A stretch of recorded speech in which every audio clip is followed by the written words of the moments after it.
Pode começar. Boa noite. Nós estamos em reunião da Comissão de Defesa dos Direitos da Pessoa com Deficiência da Ordem dos Advogados do Brasil, subseção de Macaé. Estamos comemorando desde segunda-feira essa data, divulgando pelas redes sociais que a OAB está pronta a abraçar todas as pessoas com deficiência. E nesta oportunidade, nós convidamos duas pessoas importantíssimas para as pessoas com deficiência, que é o Dr. Geraldo Nogueira e a doutora Sirlene Luiza Zimmermann, que está sempre pronta a estar conosco e ao chamamento da OAB. Eu não sei se está presente aí, Aline, você verifica, a doutora Denise, a senhora Denise Carvalho Mota está aí. Está sim. Muito bem. Eu quero informar a todos, já que nós estamos em reunião com as pessoas de deficiência, que nós encaminhamos um ofício à Secretaria de Educação, indagando o seguinte, se me permite localizar aqui. Eu faço questão de ler o ofício, que é muito importante.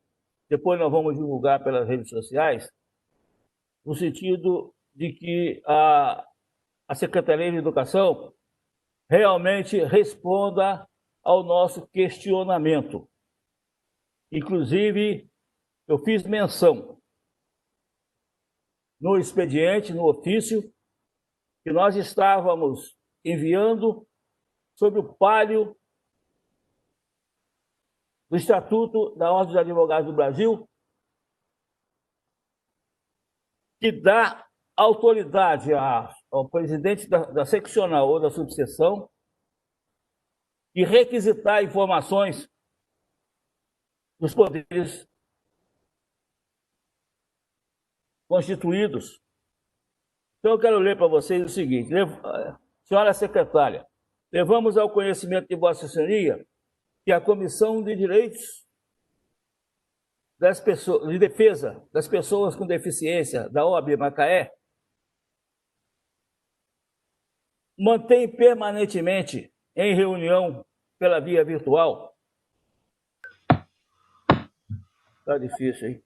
Razão porque, para iniciar o trabalho de efetiva defesa dos direitos dessas pessoas, solicitamos seja-nos informado.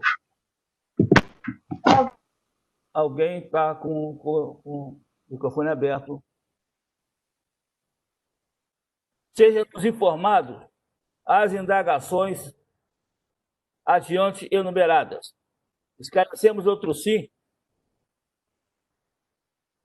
Esclarecemos outro sim que a presente solicitação está amparada pelo artigo 50 da Lei 8.906, de 04 de 7 de 94. As indagações seguintes. Quantos alunos não neuróticos temos na rede municipal de educação? Quantos têm laudo médico? Quantos têm parecer pedagógico? Quantos são atendidos em sala AEE/AP? Quantos destes alunos com deficiência são acompanhados pelas terapias que o CMAs oferece? Quantas salas AEE/AP temos na rede municipal e em escolas, e quais escolas estão instaladas? Quantos professores mediadores temos na rede? O funcionário, contratado ou servidor, com matrícula, que acompanha o aluno, é capacitado para exercer a função de professor e mediador? O aluno tem atividade escolar adaptada? Como tem sido o acompanhamento e a aula dos alunos que são deficientes neste momento da pandemia? Esclarecemos, doutor Si, que a presente solicitação está amparada pelo Estatuto da Ordem dos Advogados do Brasil. Eu espero que ela responda. E essa questão nós distribuímos para a doutora Viviane Lima Machado, que vai apresentar um parecer e nós levaremos à comissão. Pois bem,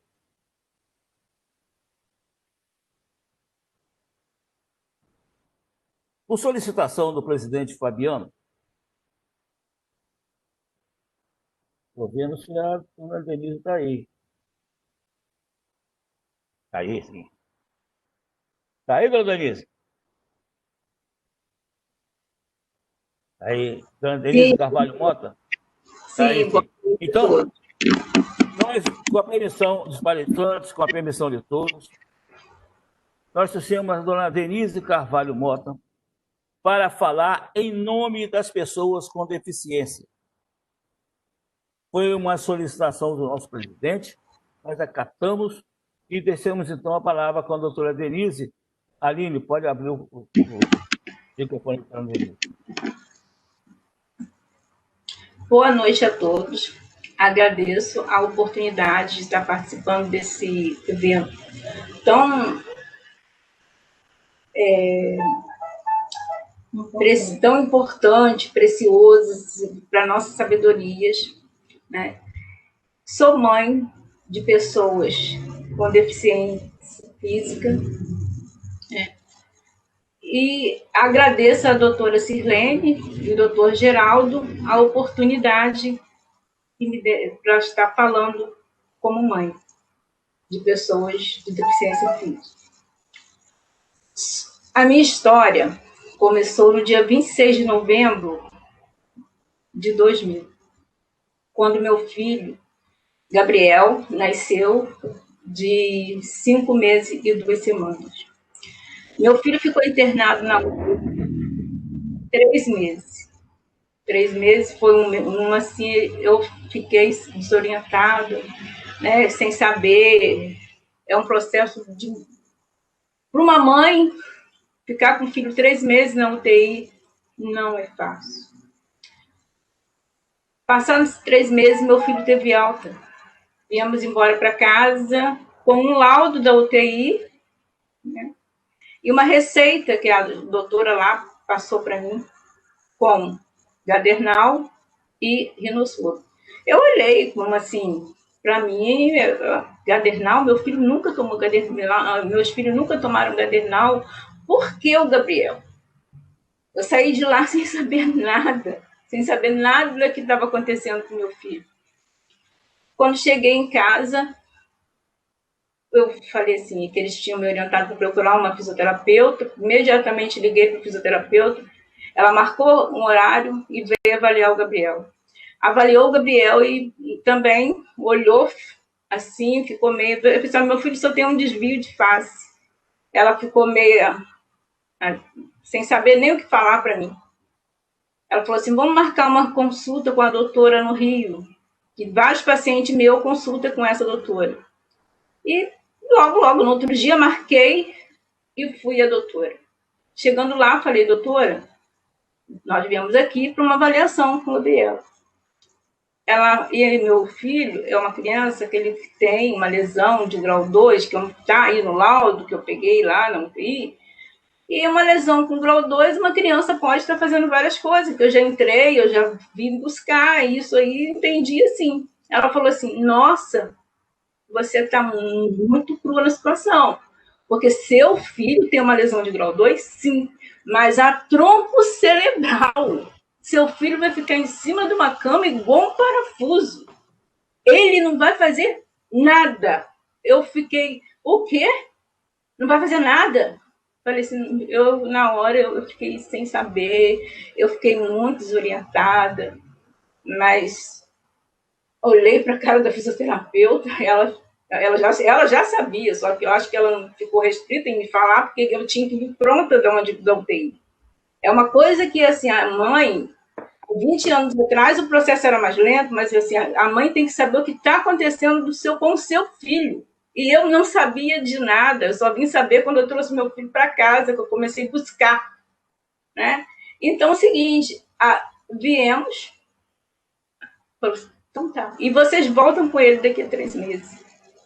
Voltamos com ele, porque a gente trabalhou muito com ele. Fisioterapia todo dia, e faz isso, faz aquilo, e corre para lá, e corre para cá, né? Quando remarcamos a consulta 3 meses depois, ela falou assim, ué, vocês fazem milagre lá em Macaé? Eu falei assim, não. Ela falou, não, a gente não faz milagre, a gente trabalha. Aí ela falou assim, é porque o menino voltou uma outra criança. Quando eu falei assim, meu Deus, graças a Deus. Fiquei muito feliz, né? Fiquei muito feliz.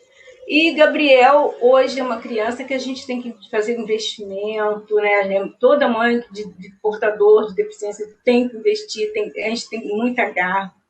Porque quando Deus manda, ele manda porque sabe que a gente tem garra para lutar, né? E essa garra, Deus dá para nós. O caminhar de todos os dias, o levar na fisioterapia de todos os dias, a orientação que os médicos passam para a gente, graças a Deus, a gente tem que ser bem orientada, e isso aí é uma coisa que Deus enviou várias pessoas em minha volta, e essas pessoas me orientam muito bem, amigos, né, que me ajudaram a posturar meu filho, porque toda criança tem que ter postura, toda criança tem que ter o jeitinho de alimentar, né, como qualquer uma deficiência, né, qualquer patologia, cada um tem o seu quadro. E muito trabalho, e a gente tem muita vitória, que quando a gente ganha, às vezes tem gente que fala assim, não vou me estender muito, que se eu ficar aqui eu vou falar com vocês a noite toda e não termino. Quando uma criança é bem posturada, você evita muita coisa, você evita uma escoliose, você evita uma luxação de quadril, você evita tanta coisa com uma cadeira que você está posturando seu filho, conforme teve amigas minhas que vinham aqui, vamos colocar aqui, vamos fazer isso. E a gente faz, nós somos mães unidas, que faz a diferença, E eu agradeço, né, vocês de estar participando desse evento tão importante. E tem uma palavra para falar para vocês que eu sempre guardo dentro do meu coração. No amor e na fé encontramos força necessária para a nossa missão. Que todos falam assim, essa missão é sua. Né? Isso aí é uma palavra, todo mundo, a gente tem filho com deficiência, a missão é sua. Deus deu para você, a missão é sua. Graças a Deus, a missão é nossa. Lutamos e chegamos no caminho juntos, ali, firme. Né? Firme e o objetivo, gente, é certo. Se você fizer, como a gente corre, a gente ganha. Ganha mesmo. Pode ganhar pouquinho ali. O negócio é não perder. A gente não pode perder. Agora, o ganhar é sempre, né? Ganhou, trabalhou um ano. Não, ganhou um pouquinho. Ótimo, beleza, tá muito bom. Agora, perder que a gente não pode. Então, isso aí é fundamental para nós. Eu estou, assim, de coração aberto para lutar com meu filho e juntos também com todas as mães que estão comigo até a data de hoje. São 20 minuto, Denise. Muito obrigada. Nada. Nós agradecemos, dona Denise. Estamos todos juntos e na defesa dos direitos da pessoa com deficiência podem contar com a comissão da OAB. Então, nós vamos passar a palavra para a doutora Sirlene. A doutora Maria Cristina está com problema em casa, não pôde estar presente. Ela iria fazer a apresentação da doutora Sirlene, até mesmo porque ela não permitiria que ninguém fizesse a apresentação pelo carinho que ela tem com a doutora Sirlene. E ela pediu para justificar a doutora Sirlene. E ela, se puder, ainda vai dar uma chegadinha aqui. Mas ela está com problemas pessoais que não dão para vir aqui. Mas a doutora Sirlene, para quem não conhece, ela é procuradora do Trabalho, do Ministério do Trabalho. Procuradora do Trabalho em Cabo Frio, na Procuradoria de Cabo Frio. Perdoe porque eu não sou afeito à Justiça Trabalhista, mas ela é procuradora. Mas eu tenho aqui um currículo da doutora Sirlene, para quem não conhece. Ela é gaúcha, formou-se pela Universidade de Caxias do Sul, fez mestrado em Direito pela mesma instituição, procuradora do Trabalho do Ministério Público do Trabalho desde 2016, procuradora federal, Advocacia Geral da União, coordenadora da revista Juris Pleno Previdenciária desde 2013, professora de Direito da Universidade de Caxias do Sul em 2014 e 2016, professora de Direito em cursos para concursos públicos, tem experiência na área do direito com ênfase em direito público. É a grande amiga das nossas comissões de segurança pública, que eu também presido, e da nossa comissão de defesa dos direitos da pessoa com deficiência.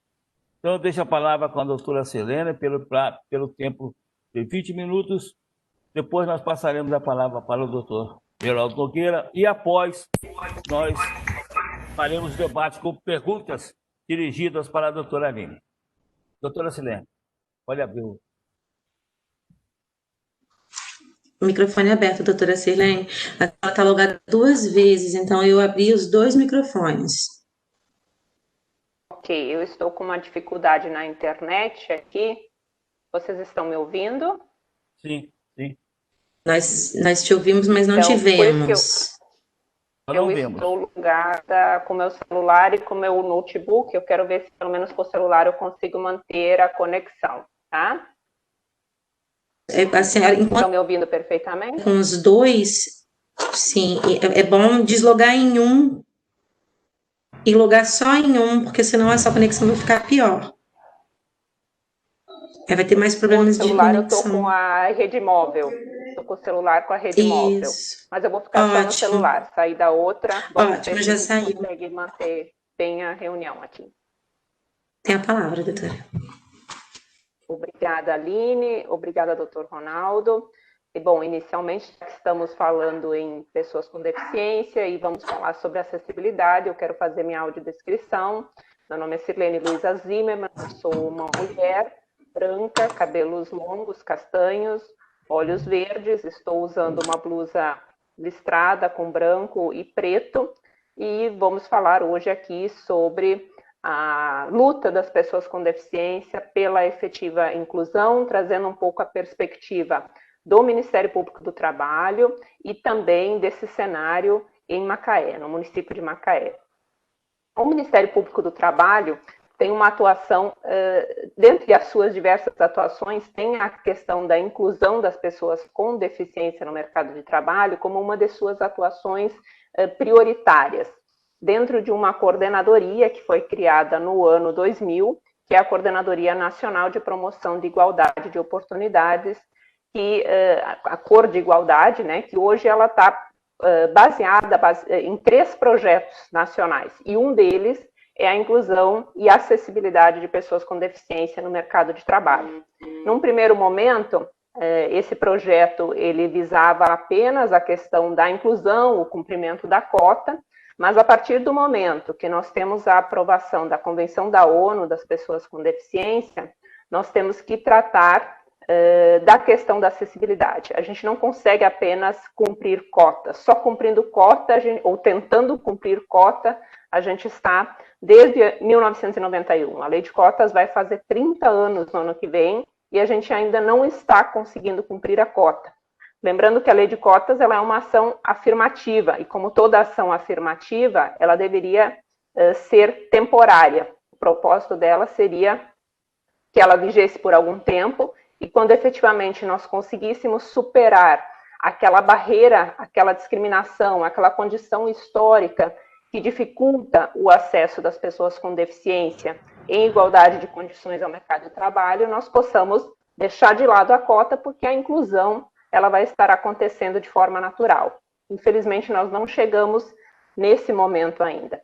Mas a partir dessa mudança de conceito que a Convenção da ONU traz e que a Lei Brasileira de Inclusão incorpora, no momento em que a gente abandona esse conceito médico da pessoa com deficiência, porque deficiência não é sinônimo de incapacidade, então isso é muito importante que se tenha essa conscientização, não é toda pessoa com deficiência que tem alguma incapacidade, ela pode ter alguma limitação, que vai ser mais ou menos impactante no dia a dia dela, a depender das barreiras que a sociedade impõe para essa pessoa com deficiência. Muitas vezes, há argumentos, né, de empresas com o intuito de deixar de cumprir as vagas ou cumprir as cotas de pessoas com deficiência, ou buscando incluir ou excluir atividades do seu quadro de funcionários desse cálculo da cota de pessoas com deficiência, a partir da ideia... Estão me ouvindo? Sim, sim. Sim, perdão, é que aqui deu uma travada. Então, a partir da ideia de que para algumas funções há necessidade de aptidão plena. Então, usam essa expressão. Para essa função há necessidade de aptidão plena. Não podemos abrir ela para pessoas com deficiência, logo, essas vagas também precisam ser excluídas da base de cálculo. No ano de 2015, houve inclusive uma lei que foi aprovada que dizia que todos os marítimos eles deveriam ser excluídos da base de cálculo das pessoas com deficiência. Em Macaé, isso teria um impacto extremamente importante, porque há várias empresas, um grupo grande de funcionários de marítimos, e que teriam todo esse quadro excluído da base de cálculo. Essa questão ela foi judicializada pelo Ministério Público da União, e a partir de uma decisão do STF, tomada no segundo semestre do ano passado, o STF disse não, nenhuma vaga pode ser excluída da base de cálculo apenas por se entender que há necessidade de aptidão plena. Toda aptidão ela tem que ser analisada no caso a caso. No caso concreto, é que a pessoa com deficiência ela pode eventualmente ser analisada e para aquela vaga ela pode não ter condições de exercer a função. Mas outras pessoas com outras deficiências poderão eventualmente ser aptas. E essa semana eu ouvi uma palestra da professora Isabel Maior, que é aqui do Rio de Janeiro também, pessoa com deficiência, médica, muito atuante nessa luta da inclusão, e ela dizia o seguinte, ela dizia, nem os astronautas da NASA podem ser considerados pessoas com aptidão plena, porque se eles tivessem essa aptidão plena, eles poderiam ir sozinhos para o espaço. E nenhum astronauta da NASA vai sozinho para o espaço, justamente porque se considera que há determinadas situações em que sozinhos eles não poderão dar conta. Então, o que é essa aptidão plena que muita gente fala tanto e alega tanto como motivo para excluir pessoas com deficiência do acesso às oportunidades em igualdade de condições? Então, o que o STF disse naquela oportunidade foi reforçando essa questão. Não existe essa questão de aptidão plena. A aptidão ela vai ser analisada no caso a caso, no caso concreto. E aí eu entro numa outra discussão que eu sempre gosto de trazer muito à reflexão.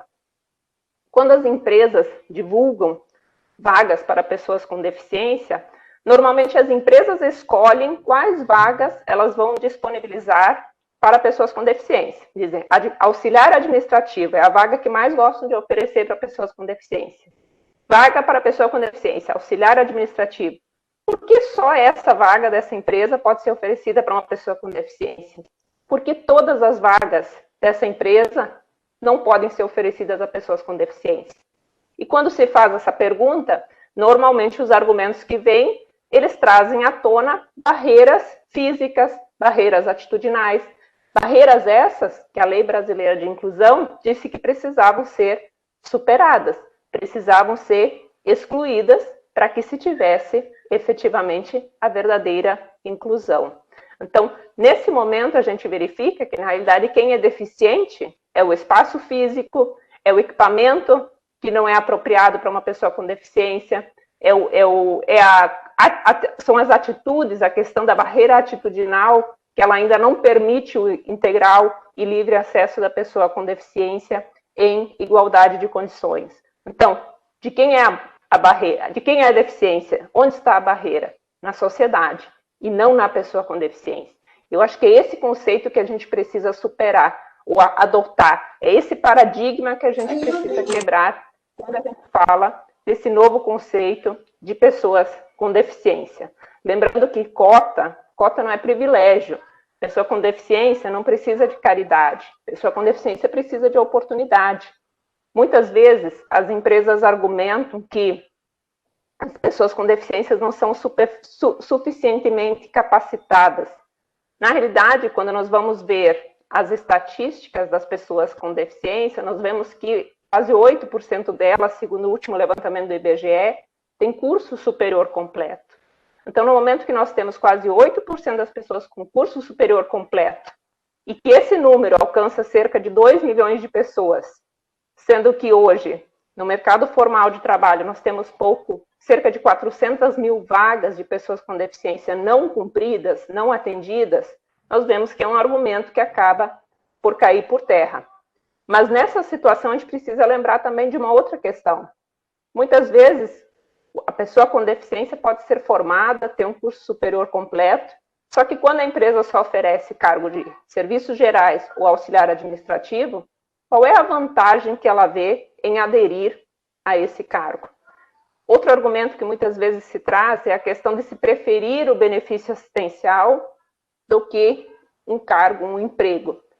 É evidente que se a pessoa consegue ganhar o benefício assistencial, porque o acesso dele é muito limitado, isso nós precisamos ressaltar aqui, quando se fala em 45 milhões de pessoas com deficiência no Brasil, quando a gente limita esse quantitativo àquelas que recebem o benefício assistencial, nós alcançamos em torno de 2 milhões e 200, então é um número bem limitado, não dá para dizer que as pessoas não querem trabalhar porque tem benefício assistencial, porque isso é um número que representa 5 a 6% das pessoas com deficiência, mas na prática, se realmente houvesse a pessoa recebendo benefício assistencial, onde ela recebe um salário mínimo, mas na possibilidade de trabalhar ela receberia o mesmo salário mínimo, muitas vezes sabendo que para se chegar ao trabalho não se tem acessibilidade, porque essa é uma outra luta que nós precisamos ter com o poder público para que se tenha efetiva acessibilidade nos transportes, nos deslocamentos, porque não adianta também a empresa cumprir a cota, mas na prática a pessoa não consegue chegar ao seu local de trabalho. Então é uma questão que nós temos que ter preocupação de forma integral. Bom, a questão do Dia Nacional de Luta das Pessoas com Deficiência, nós celebramos, ele está no nosso calendário nacional desde 2005, e de forma muito apropriada, coincide com o Dia da Árvore, com a proximidade da primavera, nesse intuito de se apresentar a questão do florescimento. Eu acho que essa é a grande questão. A luta das pessoas com deficiência, ela precisa florescer. E, nesse sentido, a iniciativa da OAB Macaé é muito importante, no sentido de se formalizar essa comissão, que, de fato, pode atuar de uma maneira integrada, conjunta, para que as ações relativas às pessoas com deficiência, elas venham a se concretizar. Nós temos que lembrar que existem outros órgãos, e nós temos que lembrar do lema das pessoas com deficiência, que é o nada sobre nós sem nós. Então, não é uma luta que se faz sozinho, sem a presença das pessoas com deficiência. Nós temos um Conselho Municipal das Pessoas com Deficiência funcionando em Macaé, o Vitor, que é o presidente. Então, esse conselho ele precisa ser chamado, ele precisa ser integrado às atividades para que, de fato, as ações que sejam tomadas por essa comissão da OAB, elas reflitam as necessidades que as pessoas com deficiência em Macaé realmente têm. Então, temos que lembrar desse lema, nada sobre nós, sem nós. E a partir dele, por exemplo, aqui em Cabo Frio, nós estamos implementando o Cadastro de Inclusão da Pessoa com Deficiência, o CADI-PCD. Nós lançamos ele, foi na semana anterior ao início dessa pandemia, Infelizmente, não conseguimos fazer as atividades presenciais que estavam previstas para se incentivar a adesão a esse cadastro, mas elas foram realizadas, esse cadastro foi realizado com o intuito de se implementar uma previsão da Lei Brasileira de Inclusão e que deveria ter sido uma iniciativa nacional. Todavia, ele está constando na lei desde 2015 e não há essa iniciativa nacional. E na prática, nós temos, por exemplo, aqui em Cabo Frio, uma superintendência de políticas públicas para pessoas com deficiência, mas não se sabe sequer quantas pessoas com deficiência há aqui em Cabo Frio, assim como certamente não se sabe quantas há em Macaé. E dessas, quantas são deficiência física? Quantas têm alguma necessidade, por exemplo, vinda da saúde? Quantas são crianças e precisam ter acesso à escola? Então, é importante essa pesquisa, esse levantamento que o Dr. Ronaldo já citou logo no início. A partir do momento que se tem informações, você sabe realmente para onde direcionar os recursos, as políticas públicas que precisam ser feitas nessa seara.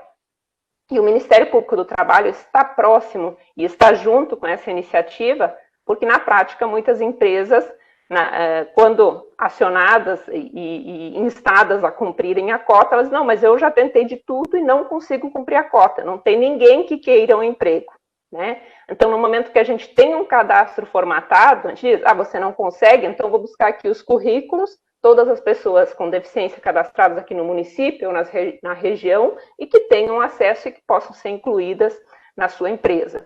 Então, essa iniciativa do cadastro de inclusão, eu vejo como extremamente importante e que seja construída também em Macaé, em conjunto com o Conselho Municipal de Pessoas com Deficiência, com as ações de pessoas com deficiência que eventualmente já estejam constituídas, estejam funcionando. Eventualmente podem ter associações, mas elas não estão funcionando, estão com dificuldade.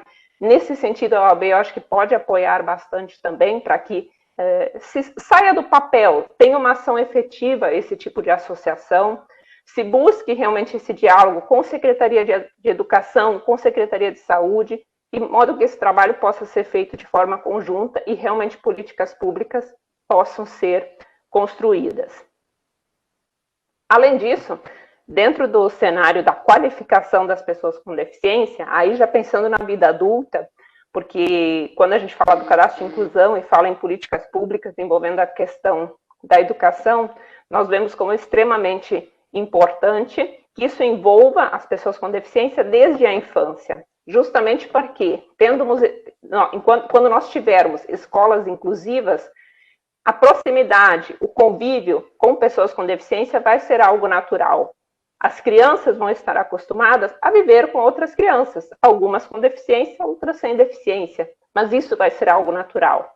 E essa barreira a gente precisa superar também, porque ela está dentro do critério da barreira atitudinal. Hoje, às vezes, ainda há alguma dificuldade, precisa-se fazer uma reunião antes de entrar uma pessoa com deficiência na empresa para dizer, vai começar uma pessoa com deficiência, as pessoas nem sabem exatamente como se comportar a depender da deficiência que a pessoa tem. Se esse convívio existir desde a infância com pessoas com deficiência, isso vai ser algo natural. Então, essa barreira atitudinal, ela de fato vai ter sido quebrada e na fase adulta, a participação das pessoas com deficiência no mercado de trabalho vai ser algo que vai acontecer naturalmente. Então, essa é uma questão muito importante. Estando efetivamente inseridas na questão da educação, possivelmente chegarão na fase adulta mais qualificadas também. Mas hoje, precisamos fazer inclusão também observando a necessidade de qualificação. E nesse aspecto, o Ministério Público do Trabalho tem feito e apoiado iniciativas em Macaé para que a gente consiga fazer com que as empresas qualifiquem pessoas com deficiência e realmente elas tenham possibilidade de ingressar em seus quadros.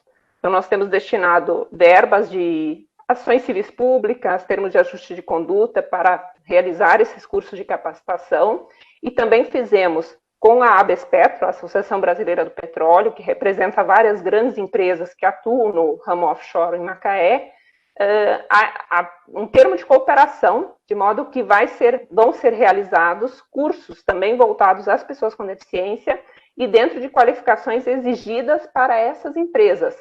Inclusive, esse termo de cooperação, ele prevê cursos específicos para o trabalho em plataformas, como, por exemplo, o curso de escape de helicóptero, o curso de salvatagem, porque num primeiro momento, inclusive quando se fala de inclusão de pessoas com deficiência nesse ramo, a primeira coisa que muitas empresas dizem, não, mas doutora, a senhora quer que desembarque um cadeirante numa plataforma, num helicóptero? Eu disse, não, a gente não precisa chegar nesse ponto, não é 8 ou 80, a gente tem muita gente no meio disso. E esse é o propósito, que a gente consiga efetivamente fazer a inclusão com qualificação dessas pessoas e realmente todas elas tenham verdadeiras oportunidades para acessar o mercado de trabalho. Então, essa é a minha fala inicial, mas eu fico à disposição para a gente fazer outros debates e responder outros questionamentos aí na sequência. Muito obrigado, doutora Helene, pela bela explanação e por nos dar subsídio de trabalho, inclusive trazendo esse lema importantíssimo, que eu já anotei aqui, nada sobre nós sem nós.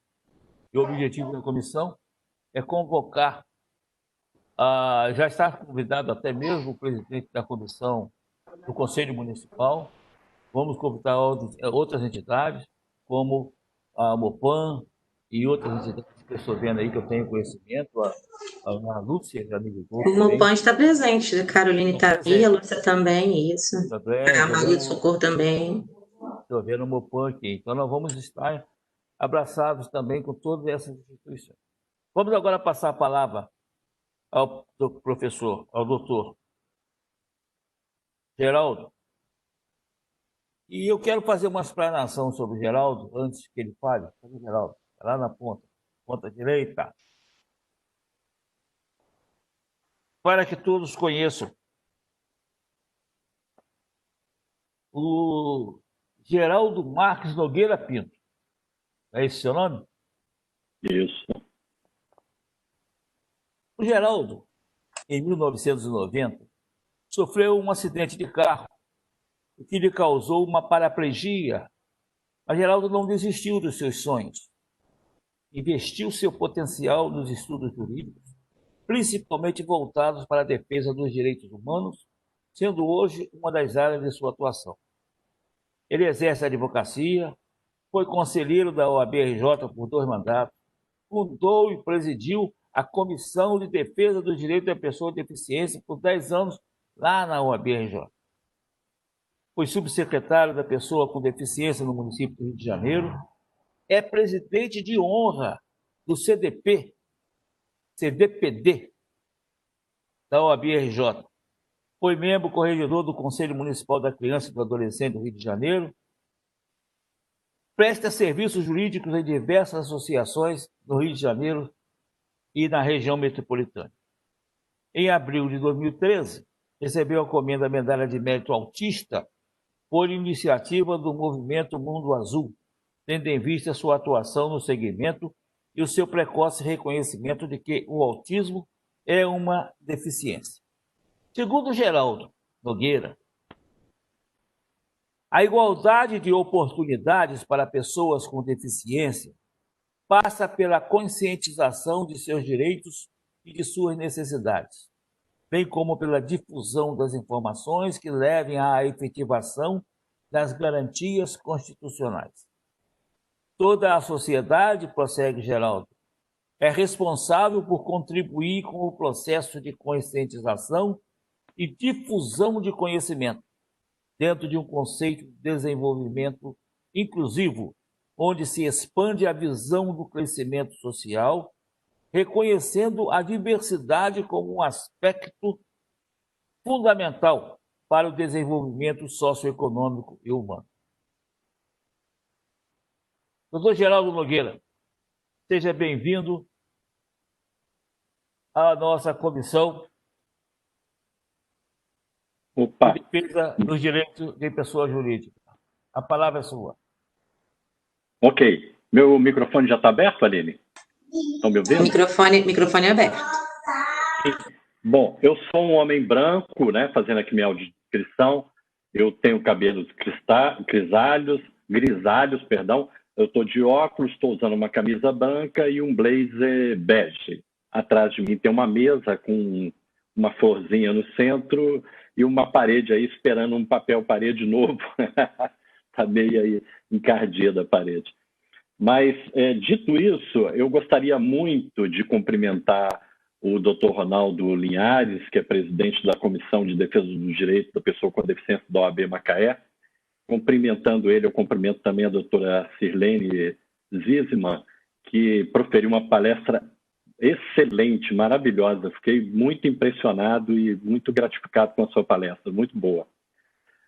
Queria também agradecer a 15ª subseção da Ordem, né, que está sediada em Macaé, por propiciar a criação da comissão e também promover esse evento, e pelo convite para a gente participar aqui, né? Também agradeço a Aline, que está aí nos assessorando tecnicamente. Eu vou cumprir aqui o prazo com rigor, porque o Ronaldo disse que você é muito severa, então já coloquei um cronômetro aqui e vou acompanhando. Eu também cumprimento aos demais, né, as pessoas que estão nos acompanhando, o pessoal do Copom, do Conselho Municipal da cidade de Macaé e outras pessoas que estão aí, amigos e conhecidos, e que estão nos acompanhando aí pelas vias da internet. Bom, meu assunto aqui é falar sobre alguns conceitos, né, da RBI, alguns conceitos novos trazidos pela RBI, e eu queria começar falando pelo conceito de pessoa com deficiência, que está lá no artigo 2º da lei, né? Essa lei inovou bastante, a Lei Brasileira de Inclusão, que é uma lei de 2015, ela está aí, fez 5 anos em julho, agora passado, né? É uma lei que, felizmente, vem sendo bastante manuseada pelos operadores do direito, né? Aí entendido operadores do direito, todas as pessoas envolvidas diretamente com o mundo do direito, né?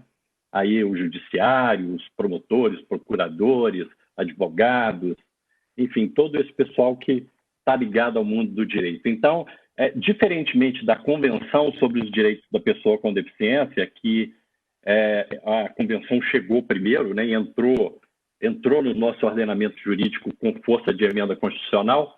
Aliás, foi o primeiro tratado internacional que entrou com esse status no nosso ordenamento jurídico. Ele, apesar de ter entrado com esse status, ele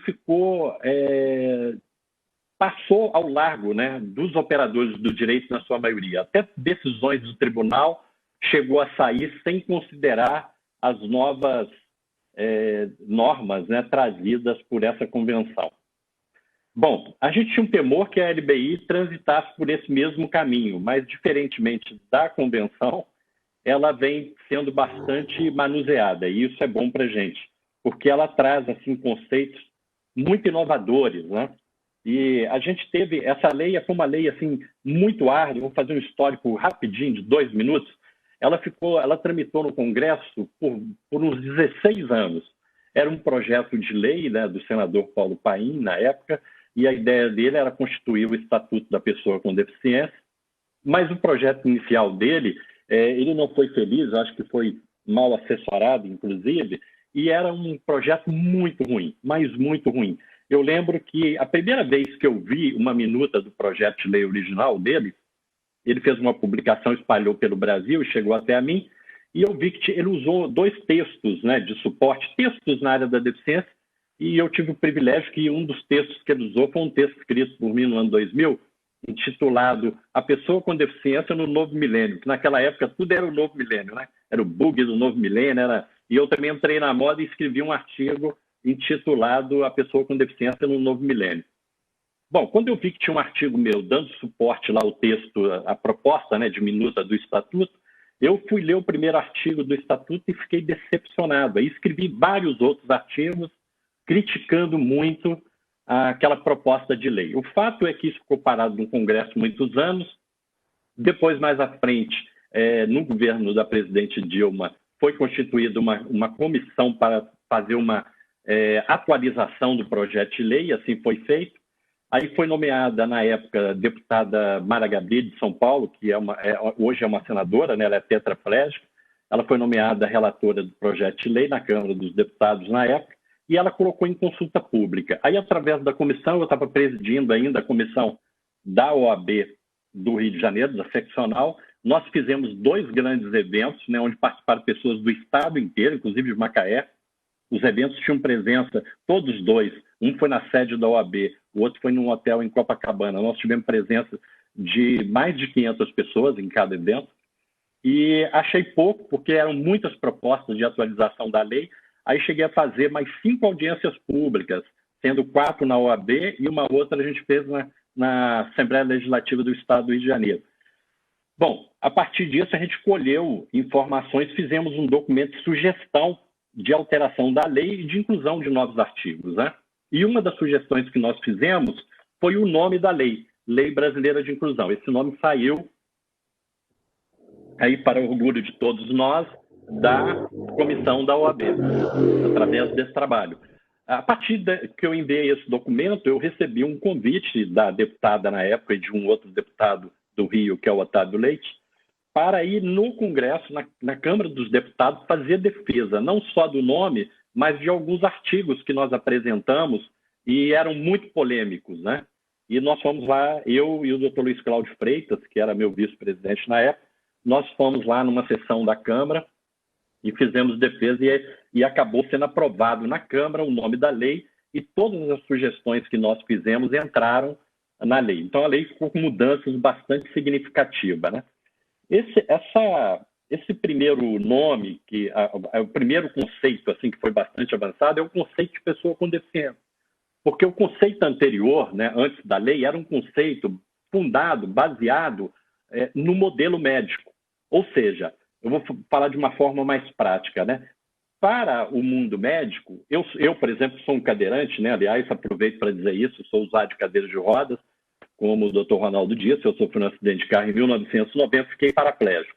Então, para mim, que sou um paraplégico, né, a medicina diz que eu tenho imobilidade dos membros inferiores, e a minha deficiência é essa.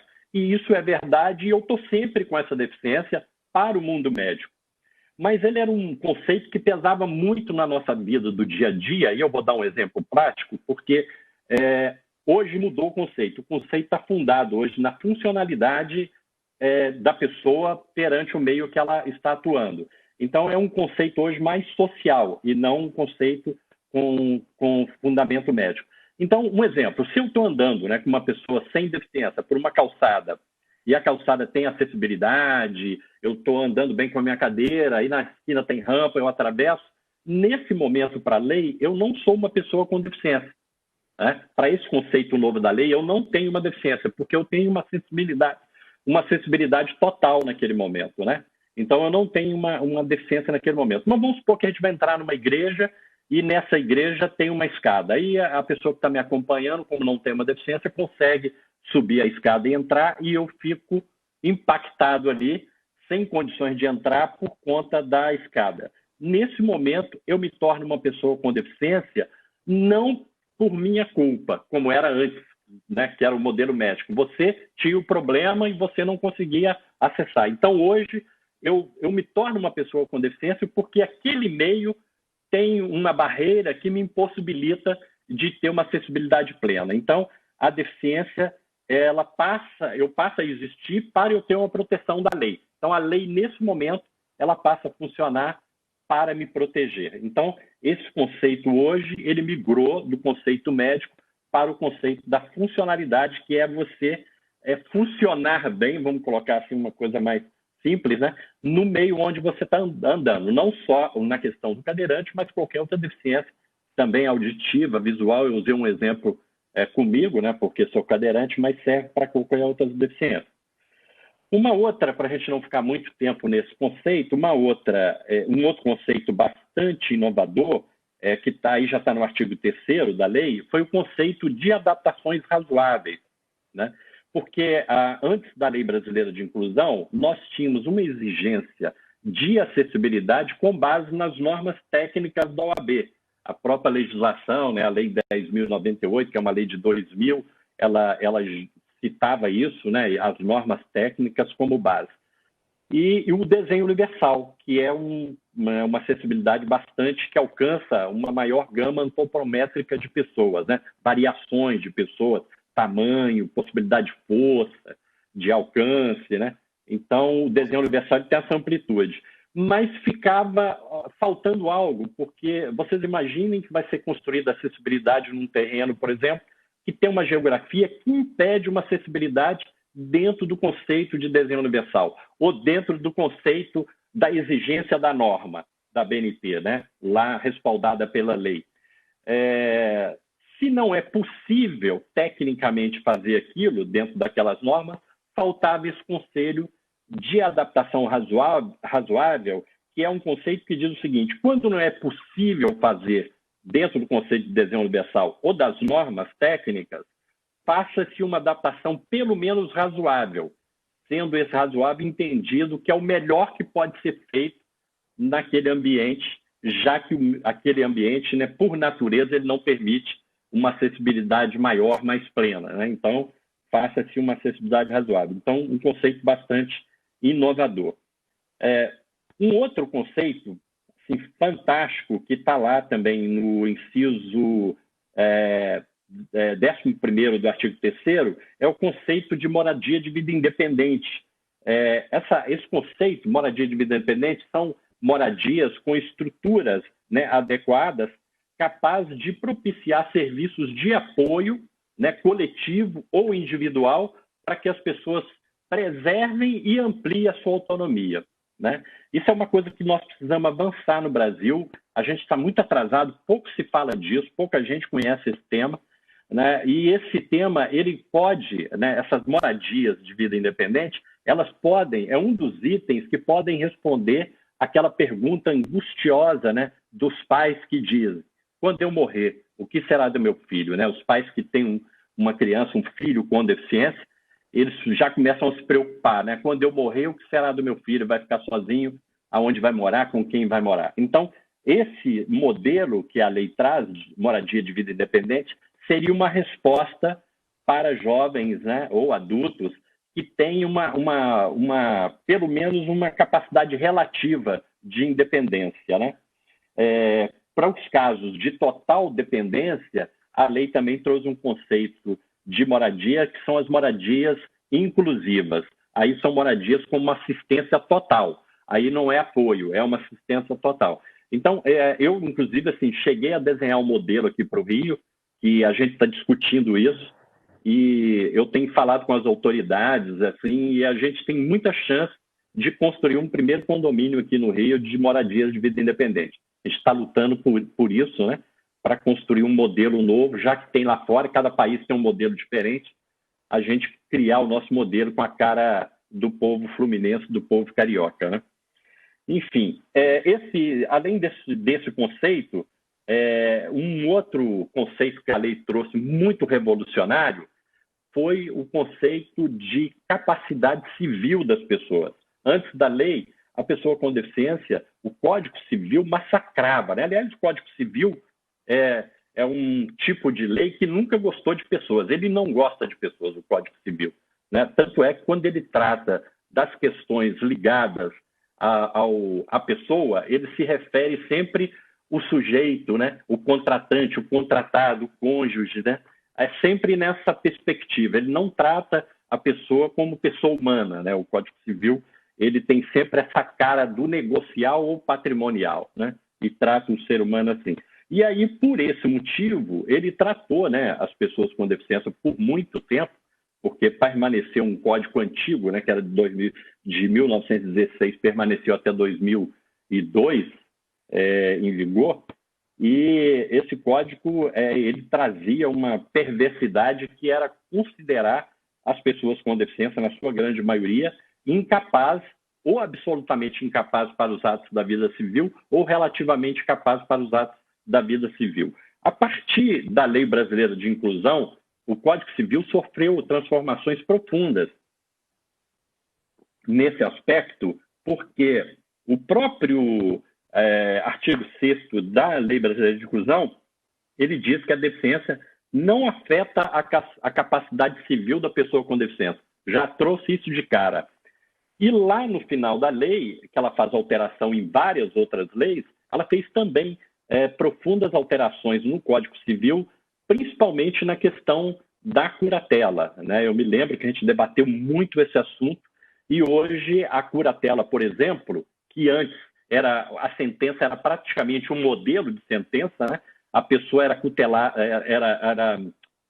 curatelada com uma frase apenas na sentença, né? Assim, escrito, incapaz para todos os atos da vida civil, né? O juiz escrevia isso, já era uma frase pronta, já estava lá, era praticamente um carimbo, né? A pessoa entrava ali e saía. Isso significava o seguinte: era como se fosse lá em Roma, antigamente, que a cidade era murada e quando a pessoa cometia um crime, ela era expulsa para fora dos muros da cidade, né?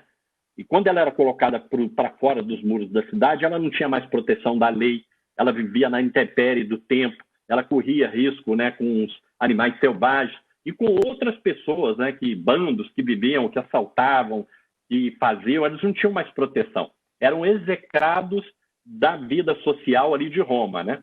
O que acontecia aqui conosco, né, no Brasil, antes da Lei Brasileira de Inclusão, era mais ou menos isso através da lei. Quando a pessoa recebia uma sentença dessa, ela se anulava socialmente, ela não existia mais para o mundo jurídico. Quem existia era o curador dela, que tinha voz absoluta sobre aquela pessoa, não só sobre os atos patrimoniais e negociais daquela pessoa, mas os atos da vida particular daquela pessoa e da intimidade, se ela iria fazer sexo ou não, se ela podia casar ou não, se ela podia ver televisão ou não, né? Ela perdia completamente o controle sobre a sua vida, que era transmitido por um curador. A Lei Brasileira de Inclusão acabou com isso. Hoje, a curatela é um ato extremo, de extrema necessidade, em benefício do curatelado, não mais em benefício da família ou da sociedade, como era visto antes, né? Era como se uma pessoa, por exemplo, com algum transtorno mental ou com uma deficiência intelectual fosse uma inimiga da sociedade e precisasse ser curatelada para alguém tomar conta da vida daquela pessoa. Era um ato mais ou menos com esse sentido, né? E hoje não. Hoje o ato ele tem que ser de extrema necessidade e o juiz tem que avaliar isso e ele tem que ser em benefício daquela pessoa. É um ato que é feito de curatela para beneficiar o curatelado e não ao contrário, né? E também hoje o juiz não pode colocar mais essa frase simples na sentença. Ele tem que fundamentar a sentença e, de preferência, colocar na sentença quais os atos o curador responde por aquela pessoa. Então, veja que a curatela, o processo, ele não é mais um processo tão simples como era antes, pelo menos na parte da sentença, de construção da sentença, que era praticamente um copia e cola aquela frase, né? Hoje isso mudou. Então, isso foi uma mudança bem profunda. Meu cronômetro parou, ainda estou com tempo, Aline? Estou, né? Ainda um tempinho, né? Sim. Bom, a lei também, ela trouxe, né, lá no artigo 27, ela trouxe o conceito da educação inclusiva.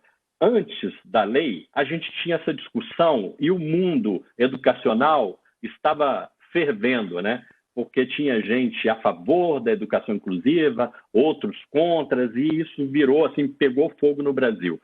A Lei Brasileira de Inclusão trouxe, né, uma lei federal, né, que é também hoje a lei, na verdade eu nem expliquei isso, né, ela levou esse nome de Lei Brasileira de Inclusão, aí voltando lá no histórico, mas quando ela foi para o Senado, o relator no Senado foi o senador Romário.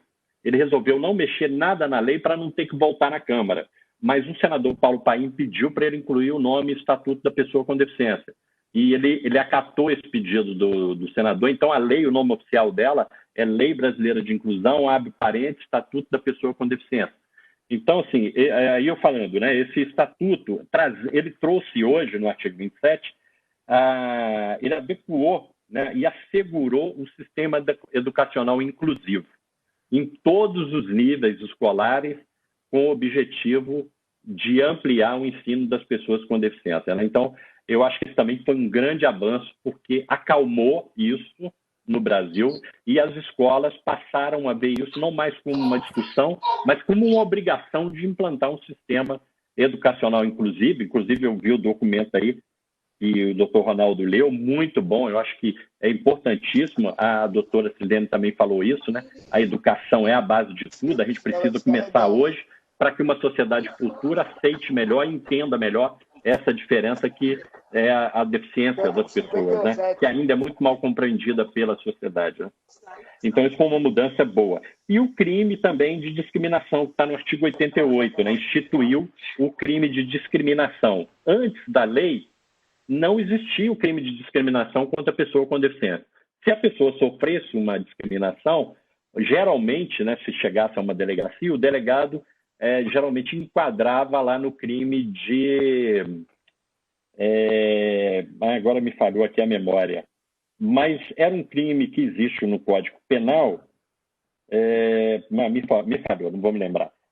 Talvez eu lembre daqui a pouco. Então, era um arranjo que era feito, né? E aí, esse crime, inclusive, lá do Código Penal, que agora me faltou a memória, ele não... A pena dele, a penação dele era muito baixa, eram meses só, geralmente era transformado em alguma ação social, né? E o crime hoje de discriminação, ele prevê uma pena de 1 a 3 anos, podendo chegar a 5 anos, dependendo de alguma qualificadora. Bom, além dessas mudanças, né, a Lei Brasileira de Inclusão fez uma mudança profunda, foi uma sugestão que fizemos de alteração do parágrafo único do artigo 2º do Código Nacional de Trânsito. Porque antes da lei, os estacionamentos privados de uso coletivos não poderiam sofrer fiscalização das autoridades públicas. Por quê? Inclusive tinha vaga lá da pessoa com deficiência, né? Muitas pessoas ficavam indignadas, o supermercado ou o shopping lá colocava um cone, mas as pessoas tiravam, estacionavam. A responsabilidade era do dono do estacionamento, né? Estacionamento privado de uso coletivo. Porque no Código de Trânsito, eles não eram considerados vias públicas, não estavam dentro do conceito de vias públicas. Então, a Lei Brasileira de Inclusão foi lá nesse parágrafo do artigo 2º e fez esse complemento. Incluiu lá e estacionamentos, né, para conceito de vias públicas, estacionamento coletivo, estacionamento privado de uso coletivo. A partir da lei, a fiscalização pode entrar nesses estacionamentos, fiscalizar, revocar, multar, pode fazer todas as ações. Eu tive agora aqui como subsecretário da pessoa com deficiência, né, e tive uma oportunidade de fazer uma ação junto com a Guarda Municipal. Nós corremos alguns shoppings da cidade e foi assim, acabamos rebocando alguns carros, foi uma situação engraçada, porque a gente fez uma ação de conscientização, né? Eu combinei com a Guarda, inclusive a gente produziu um panfleto pela secretaria para conscientizar as pessoas. Quando nós chegamos no shopping, aí eu vou dar até nome no shopping da Barra, porque aí também não é culpa do shopping, é da população, né? A população que é a nossa população que tem que ir se educando, né? Melhorando. Então nós chegamos lá para procurar alguma vaga de alguém que estivesse errado, para a gente entregar aquele panfleto, né? Usar como exemplo, né? Quando nós chegamos, todas que nós víamos, a pessoa estava errada. Aí nós começamos a procurar o contrário. Quem tinha estacionado certo? Aí achamos só uma pessoa, um rapaz que usava muleta, que estava com o cartão estacionado na vaga e usando o cartão. Os outros carros todos não tinham cartão e eram de pessoas que não tinham deficiência. Então, como nós passamos a manhã inteira no shopping, nós pegamos várias dessas pessoas voltando para o carro. E as desculpas eram sempre aquelas, né? Era uma coisa rápida, eu também, meu filho não anda bem, minha mãe está doente, mas a mãe não estava junto, estava na casa da mesa. Era assim, a desculpa mais, né? E os guardas ficaram tão indignados assim com essas desculpas e com a agressividade de algumas pessoas, porque eles estavam acostumados com essa agressividade com os funcionários do shopping. Então, quando foi com o guarda, aí eu perdi o controle, os guardas começaram a rebocar mesmo. Aí foram vários carros rebocados, mas hoje você chega lá no shopping, as vagas estão todas vazias. As que não estão ocupadas com carro por cartão estão vazias, né? E assim, eles ficaram rigorosos mesmo, então hoje, eu estou com 2 minutos. Então hoje eles não estacionam, veja bem a importância também da fiscalização, né? Bom, eu trouxe assim alguns apanhados, tem algumas outras mudanças importantes em outras leis também, que a Lei Brasileira de Inclusão fez. Eu recomendo a todos, né, que atuam nessa área, dê uma olhada na lei, assim, uma lida, mesmo uma pessoa não vivendo o mundo jurídico, muita coisa dá para entender, né? E aquilo que não der, eu acho que a comissão A gente fez muito isso, Ronaldo, no início. Nós debatemos a lei dentro da comissão, artigo por artigo, né? Conversamos para ouvir a opinião de cada um. Isso é muito bacana, que acaba sendo um curso interno, né? E a gente cresce um pouco e passa a dominar melhor a lei, que hoje é o nosso grande instrumento, né? De inclusão social, é a Lei Brasileira de Inclusão, conhecida no meio das pessoas com deficiência como Lei Brasileira de Inclusão e conhecida no mundo jurídico como o Estatuto da Pessoa com Deficiência. Então é isso, eu fico também por aqui para as perguntas, para o debate, se for necessário, e vamos em frente. É isso aí. Muito obrigado. Muito obrigado, doutor Geraldo Nogueira, pela belíssima explanação. No somatório, nós pensamos que estamos alcançando o nosso objetivo, com a fala da doutora Sirlene e a fala do doutor Geraldo. Então, uma observação do doutor Geraldo, falando em supermercados, shopping. Exatamente hoje, eu estive no supermercado, no estacionamento.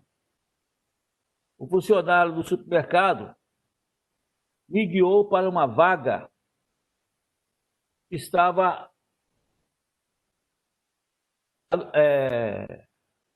sinalizada para deficiente. Eu disse, não vou estacionar o carro aí, não. Não, só pode estacionar. Aqui, quando não tem outra vaga, eu uso essa daqui. Não pode estacionar. Não estou estacionando. Não, só pode ver na lei que não tem nada. Eu sou advogado, conheço a lei. Eu não vou estacionar. Fiquei aguardando uma outra vaga. Por coincidência, isso aconteceu e acho que os próprios, ali no caso aí, foi o próprio supermercado que falhou através do seu preposto. Nós deixamos... Vamos fazer o seguinte, Aline. Quem quiser formular pergunta, você pode abrir com um espaço de minuto para que formule perguntas à doutora Sirlene e ao doutor Geraldo. Nós, em princípio, iríamos fazer por selecionando os comentários. Mas, na verdade... Eu tenho alguns comentários aqui. Hã? Já tem alguns comentários bons. Vamos fazer os comentários primeiro, depois quem quiser usar a palavra, tempo menor, pequeno, para formular as perguntas direto. Vai falar, Aline. Vamos lá. Tem a Isabel, da Associação Macaense de Deficiente Auditivo, Amada, está presente aqui no grupo. Ela disse que a Amada, no município de Macaé, tem associados já capacitados para a inclusão no mercado de trabalho. A Associação Macaense de Deficiente Auditivo tem associados já capacitados para a inclusão no mercado de trabalho. E o Amada está com uma demanda em busca de trabalho para pessoa com deficiência e gostaria ser contatados pelos empregados sempre que houver disponibilidade de vaga. O e-mail do Amada é associados.amadamacaé.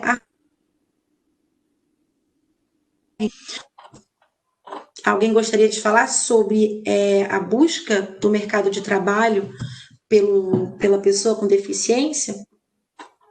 Aline, repete só o e-mail. Repete o e-mail, porque esse evento nosso está sendo gravado e a gravação está disponibilizada nas redes sociais. E houve picotou um pouquinho na sua fala. O Amada, a Associação Macaense de Deficiente Auditivo, disponibilizou o seguinte e-mail: associados.amadamacaé@yahoo.com.br. A Associação Macaense de Deficiente Auditivo fala que disponibilizou esse e-mail para as pessoas, os associados do Amada, né, que busquem, os associados que estão buscando vaga no mercado de trabalho, e o grupo, a associação, auxilia os deficientes auditivos em busca de vaga no mercado de trabalho, e através desse e-mail o deficiente auditivo pode enviar dizendo que busca a vaga tal e que, havendo vaga, a amada tomando ciência da vaga, eles entram em contato. Doutora Sirlene, é pertinente como pergunta? Eu vou liberar o som da doutora. Vai liberar. Né? Uhum. Eu acho que o que é importante destacar nesse aspecto é, de fato, essa organização por parte das associações. E é importante também que a gente registre que, normalmente, o que as empresas fazem nos processos judiciais, nas ações civis públicas, ou mesmo nos inquéritos, quando ainda está na fase administrativa, para comprovar que cumprem ou que tentam cumprir a cota, é que mandaram e-mails para as associações e não responderam nada. E em algumas oportunidades nós já notificamos as associações para esclarecer se havia associados cadastrados, se houve manifestação de interesse para a qualificação, porque muitas vezes as empresas se disponibilizam, inclusive, a custear a qualificação para depois poder fazer o ingresso do trabalhador como empregado. Por uma pressão, vamos dizer assim, que se faz por aqui, porque no momento que diz que não é qualificado, mas faz parte da função social da empresa também promover a qualificação. Só que muitas vezes as associações aparentemente não respondem nada, nem para o ofício do MPT e nem para as empresas. E isso muitas vezes, né, infelizmente, o judiciário tem aceitado como prova para demonstrar que a empresa tentou por todos os meios preencher a cota e não conseguiu. Então, consegue muitas vezes anulação de auto-infração e muitas vezes nós não temos êxito nas nossas ações civis públicas em função disso. Mas nós seguimos tentando, nós entendemos que isso não é suficiente. Mandar um e-mail não é suficiente para realmente promover a ação de inclusão. Agora, essa organização, eu acho que nesse ponto, a atuação da comissão da OAB pode ser muito importante, de forma a congregar as ações, de ter um modus operandi padrão, né, com esse apoio da OAB. E aí eu acho que a gente consegue fazer uma coisa mais organizada e demonstrar de forma mais contundente que há, sim, pessoas qualificadas, interessadas, querendo ocupar essas vagas, e que talvez não há essa resistência por parte das empresas ou vagas que não são acessíveis, de modo a não poder atender ou não ter realmente a possibilidade de inclusão de pessoas com as mais diversas deficiências. Pois não, está feito esse conhecimento, a comissão está à disposição da Amada. Prossegue, Aline. Obrigada, doutora Silene. A Caroline, do MOPAM, Motivados pelo Autismo, ela fez uma pergunta. Ela gostaria de saber se existe algum censo, números, indicando o percentual de PCD em Macaé. E caso não exista, como a OAB poderia ajudar nesse sentido, para estimular a promoção de políticas públicas? Essa é boa para o doutor Ronaldo responder também, como presidente da... Eu prefiro... Eu acho melhor eu receber uma lição do doutor Geraldo. Ótimo. Vamos lá, doutor. Vou liberar. Microfone liberado. Olha, o IBGE, ele tem no site, se você olhar, tem por cidades algumas estatísticas, né, de número de pessoas com deficiência. E recentemente houve uma mudança desse percentual de pessoas com deficiência com base numa decisão que foi tomada pela ONU. A ONU instituiu algumas características através de um grupo que eles chamam de Grupo de Washington, e com base nisso o IBGE também fez a recontagem do último censo para pessoas com deficiência, e o nosso número, que era de 24,5%, né, da população, caiu para quase 13%, quase 13% de pessoas com deficiência, com base nessas novas características. Porque o censo, na verdade, quando foi feito, em 2010, ele tinha uma pergunta muito aberta, né? O censeador chegava na casa da pessoa e perguntava: tem alguém na casa com alguma dificuldade de enxergar?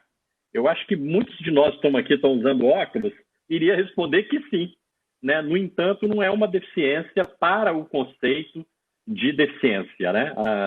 Então, a pergunta deveria ser, né, com efetiva dificuldade de enxergar, né? Teria que ser uma pergunta assim. Então, como a pergunta foi assim, né, com alguma dificuldade de andar, alguma dificuldade de enxergar, alguma dificuldade de ouvir, pegou um número muito grande da população, de pessoas que se enquadraram na pergunta, o que é fato, né? Porque com a própria idade, muitas pessoas vão tendo alguma dificuldade de enxergar, de ouvir, né? E de andar. Então, o censo ficou muito aberto. E aí, esse grupo de Washington, que é ligado lá a um órgão da ONU, eu acredito que leva esse nome, eu tentei entender por que desse nome, eu acho que foi algum grupo que se reunia lá em Washington, né? Ligado à ONU, mas estava em Washington se reunindo e levou esse nome. E eles baixaram alguns critérios, né, para fazer contagem de pessoas com deficiência. Isso foi aceito pela ONU e o IBGE aqui fez o recálculo com base nisso. O que eu soube, eu não cheguei a futucar lá o site do IBGE, mas parece que eles abriram essa estatística por estado e por cidades. Então, depois você pode dar uma consultada e ver se tem Macaé lá, se tem esses dados para a cidade de Macaé com base no censo, né? Mas é isso. Na cidade do Rio de Janeiro, o Instituto Pereira Passos, que é um instituto da prefeitura, né? É um órgão ligado à prefeitura, fez essa estatística assim, por classe social, por gênero, por idade, por região da cidade. Tem um trabalho bem bacana no site deles com relação à pessoa com deficiência, o que ajuda muito em políticas públicas. Eu mesmo, como tive secretário da pessoa com deficiência aqui, consultei muito esses dados para tomar algumas decisões, inclusive para instalar um equipamento que nós instalamos aqui no bairro de Jacarepaguá, e por essa estatística eu descobri que é uma das regiões do Rio que tem uma grande concentração de crianças com autismo. Nada como os números, né, para nos dar essa realidade. E a gente idealizou, pena que não está funcionando ainda, mas tem esse projeto, um centro especializado de atenção ao autista. A nossa ideia era que o centro ele teria parceria com o mundo acadêmico, né? Então ele seria não só um centro de reabilitação do autista, mas também de pesquisa de novos tratamentos, né? E esse modelo está desenhado, assim, foi muito aplaudido. Inclusive, a gente fez reuniões aqui, apresentamos para membros do Ministério Público. Eu me lembro que até uma promotora depois me procurou para elogiar. A gente foi bastante criterioso, mas não conseguimos implantar, porque o Rio de Janeiro vive assim, um momento de muita falta de recursos. Não só o Rio, né? Muitas cidades pelo Brasil, mas especialmente o Rio, que vem vivendo todas as histórias que todos aí acompanham pela televisão. Então, o Rio realmente, a prefeitura passa um momento muito difícil, né? Então, a gente não conseguiu implementar, mas são ideias que tem por aí. Desculpa, me alonguei aí nessa posição. A nossa secretária, doutora Luciana, está anotando tudo isso, e nós vamos aí... Está gravando. Componentes da comissão, para nós checarmos tudo isso. Consegue, Ana? O Wendel deseja fazer uma pergunta para o doutor Geraldo. Pode falar, Wendel. Eu vou liberar o seu microfone, então. Boa noite a todos. Agradeço ao doutor Fioretti pelo convite, aproveitando aqui a fala. Doutor Ronaldo pela oportunidade, o presidente, doutor Fabiano, né, por poder participar desse grupo. Aos colegas que eu estou revendo aqui, de longa data, as demais pessoas, os palestrantes, a senhora Sirlene, o doutor Geraldo, enfim. Eu trabalho na Secretaria de Desenvolvimento Social, aqui na Prefeitura de Macaé, e lá nós temos alguns projetos. Inclusive, a gente está elaborando um chamamento público para residência inclusiva. Sim, é um projeto bem interessante. Eu não conhecia, comecei a trabalhar nele e vi que é muito importante. E vi que o senhor falou de um outro projeto. Eu não consegui anotar o nome. E eu queria saber qual era o nome desse projeto que o senhor falou, e se o senhor poderia falar um pouquinho mais sobre ele. Porque a gente não tem nada parecido aqui no município, e eu gostei da sugestão. Uhum.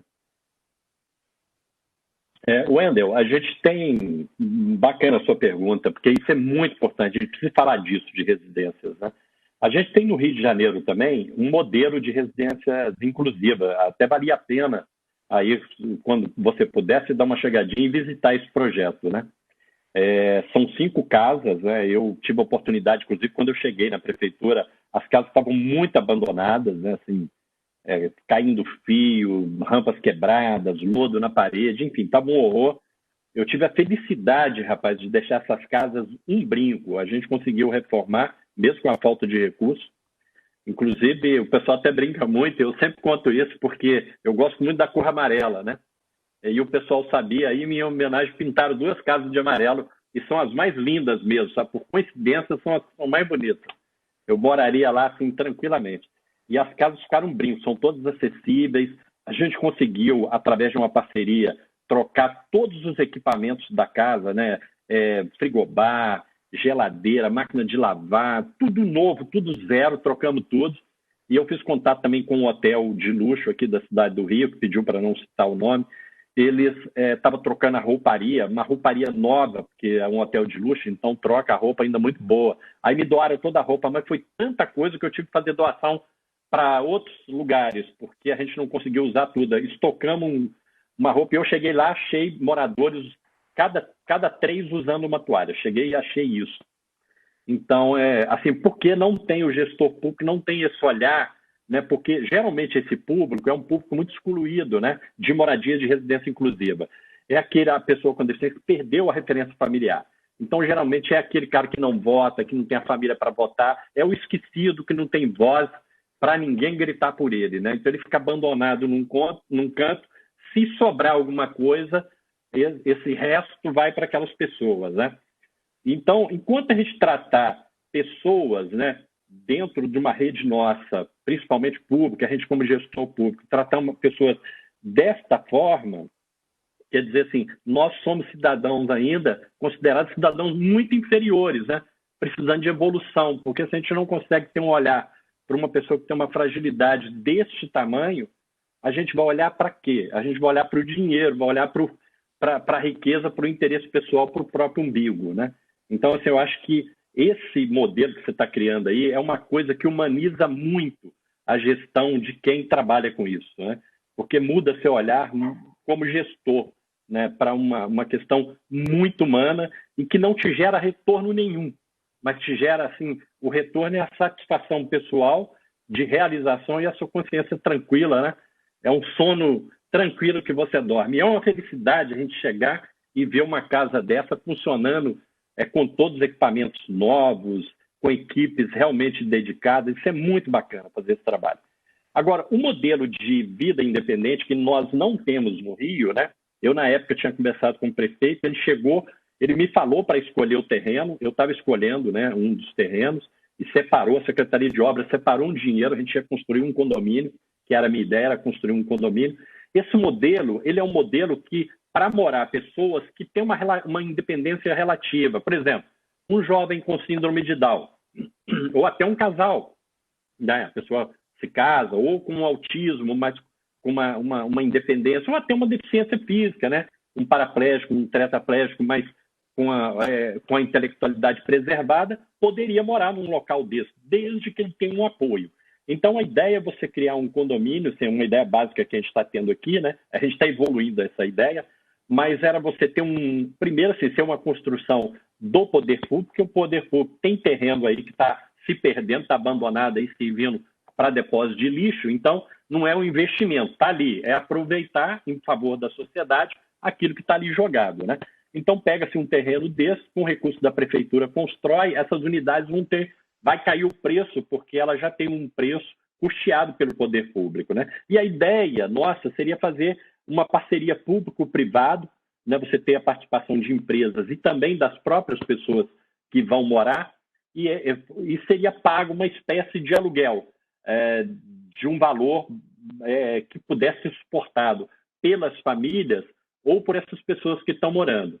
E algumas unidades seriam alugadas, por exemplo, para jovens sem deficiência que vêm de outros municípios para estudar na cidade. Eu, inclusive, estava escolhendo um terreno próximo à Universidade do Estado, aqui a UERJ, né? Estava escolhendo um terreno ali próximo, que a minha ideia era exatamente alugar algumas unidades, primeiro para gerar receita e para facilitar a vida desse jovem, porque ele teria um aluguel menor com uma estrutura boa de um condomínio. E outra que esse jovem estudante vai passar a conviver com pessoas com deficiência.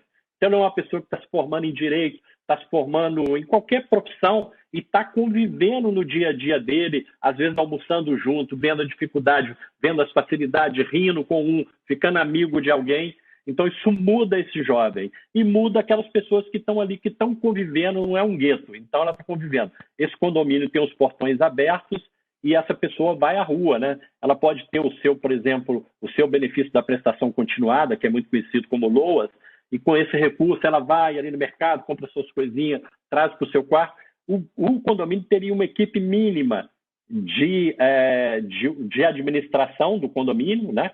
De responsabilidade de administração, que poderia ser bancada pela prefeitura, e uma equipe maior de cuidadores, talvez aí bancado pelos familiares, apoios de empresas. Então a gente tem que achar esse caminho, porque as leis também, para o setor público, elas estreitam muito as possibilidades, né, de negociação, mas nada que impeça quem tem boa vontade para fazer. Então é achar um caminho e ter isso, e isso é um pouco uma resposta àquela pergunta, né? Quando eu morrer, o que será do meu filho? Então você tem um projeto funcionando que dá apoio, dá suporte para aquele jovem, ele pode morar ali sozinho, ou até casar e morar ali e ter suporte, né, de uma casa que todo mundo compreende a deficiência e, ao mesmo tempo, ele tem convivência com aquele bairro ali do entorno, ele está inserido na sociedade, ele está efetivamente incluído, participando da vida social, mas com o suporte que ele precisa. Às vezes só um suporte para ir comprar alguma coisa na rua, o outro vai precisar de um suporte para tomar um banho, mas durante o resto do dia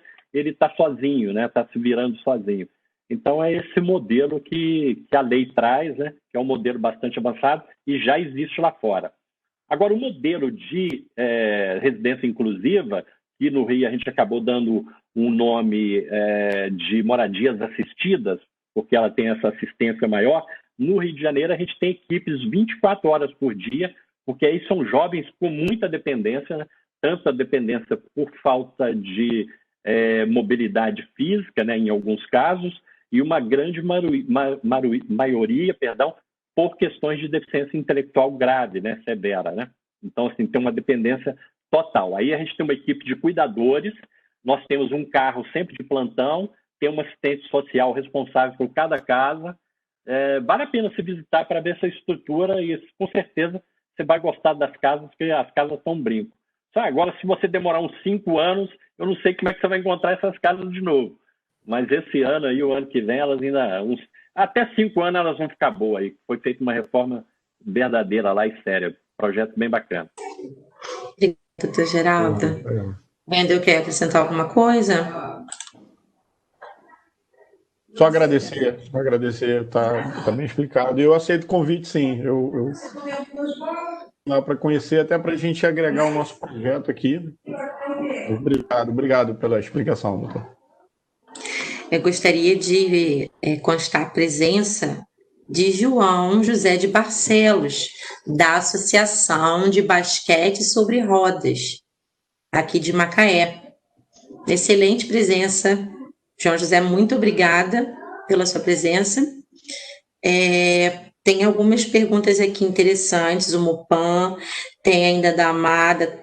A Amada disse que tem uma preocupação, a Amada é a Associação Macaense de Deficientes Auditivos. Tem uma preocupação que é a falta de assistência às famílias de recém-nascidos com perda auditiva profunda. Conforme o relato da mãe que abriu a reunião, a Denise, com testemunho de sofrimento, temos o conhecimento atual de uma família que está com uma criança de 11 meses, foi diagnosticada com surdez profunda e a Amada tem auxiliado nos encaminhamentos para apoiar essa família em alguns momentos que se sente desassistida. Então, como ela falou no início, a preocupação é a falta de assistência às famílias de recém-nascidos. Doutora Silene, quer falar alguma coisa sobre essa assistência aos familiares?